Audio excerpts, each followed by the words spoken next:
Chers amis, au moment où je vous fais cette petite vidéo rapidement, les forces armées de la République démocratique du Congo, votre pays, appuyées par le patriote Wazalendo, sont en train de pilonner les positions de l'AFC Bar M23, un mouvement terroriste soutenu par les régimes criminels et sanguinaires de Paul Kagame, régime Oyo et Boma Biso Mingi et Viola Biso Mingi, Bobo Sanaete, régime wana et yokanana Joseph Kabila, parce que c'est sous Joseph Kabila que Paul Kagame a boma biso trop. Sous Joseph Kabila to perdre plus de 15 millions de Congolais. Ba yokana yozo minere ya Congo fanda na ngwende na yo tika ngai pe na 18 ans nanga nazala na kimia yango na Rwanda akomaki producteur ya ba minere oyo eza na kati ya territoire na yete. Bayokana Joseph Kabila eza secret kaka pona ba fanatique na ba ignorant, mais Congolais aza patriote wa yebi ke mboka nange eza ya Patrice Emery Lumumba, eza ya Mzee Laurent Désiré Kabila, eza ya Kim Pavita,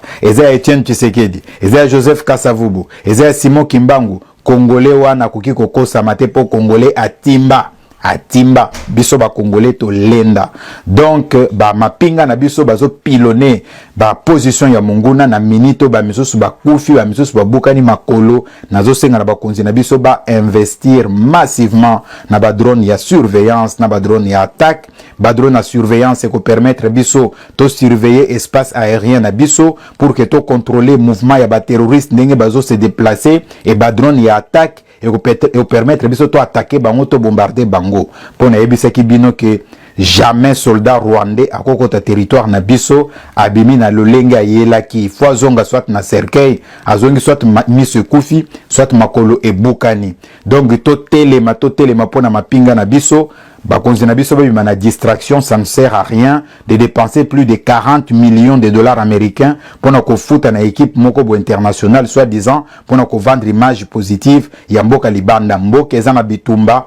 40 millions wane ko permettre biso to somba autant de drones kamikaze pour que to bombarder banguna to longa bitumba oyo. Il faut to zala na conscience mitu na biso, il faut esala longonya na ba forces armées na biso, longonya na ba patriote Wazalendo. République mobimbe kozala très reconnaissante na bino na makambo bozo sala lelo na bitumba bozo bunda na mokolo lelo oyo. Na tunia pona nini ba opposant na biso ba sepelaka te ba apuya kama pinga na biso te tangu ezobeta banguna bango babeta kama boko kaka soki mapinga na biso ezo perdre. Bolingo ya mboka boche yango wapi?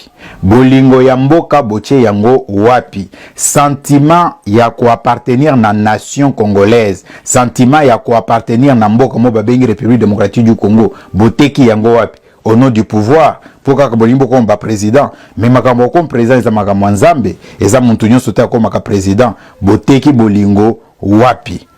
Ba opposant na biso bazo kanisa ete soki lelo oyo bitumbe sili actif wana ya bilan ya positif wana okende na actif a Félix Tshisekedi. C'est-à-dire que bato bako bakokufa parce que soki Félix asilisi bitumba oyo e kozala gloire na ye, mais boza mitema mabe boza bandoki. Donc bato ba continuer kokufa pona ba bonheur na bino parce que bolimbo komba président, mais boza pe ebele binyo so boko komba président boko mi pe au-delà de 60 ans boza ta na sonité. Donc au lieu tozo luka génération ya sikez au pouvoir bino bozo banza ete na 2028 boza ba président, mais botika ba blague époque na bino c'est l'équipe bozo ki chance bosale loko mokote.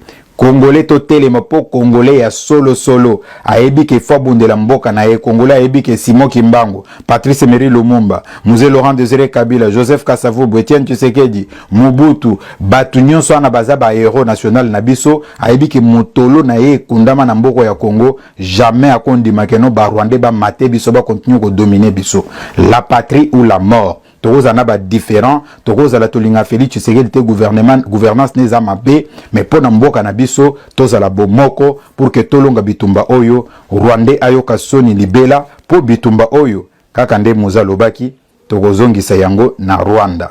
Place utaki nde tokozongisa yango soki baoba na pouvoir bazo banga biso tokobunda bitumba tokomema ngoti na Kigali et aux la question de vie ou de mort. Alors ba Congolo baza d'accord nanga bobeta maboko bocha ba commentaire to sangana to lingana pour nous sauver mboka na biso pour que bana na biso ba bénéficier na mboka moko lukumu mboka kitoko mboka oyo et ko sala ete ba ko fanda na kimia seko na seko et ba ko remercier biso pour peut-être to komona bana ya bana na biso te. Merci mingi, bravo à nos vaillants soldats, bravo à nos Wazalendo. La République tout entière vous sera reconnaissante. Comprenez, Wagira ça chauffe vraiment. À Wagira ça chauffe. Mubalawala muna mutu tena wote wanakimbia sana, masasi zinalia kwa mpa possible. Mimi mlango baba tufungie baada tuachane kona. Kanzo hii gari revero mwaje. Motare ange. Oh na wa motare wanakwepa.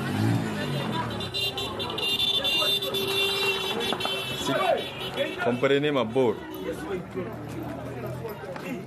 Wagira quartier D.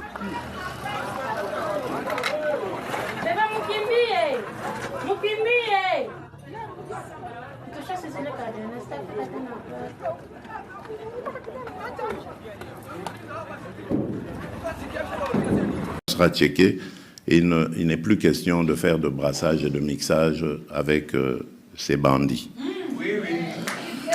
Alors,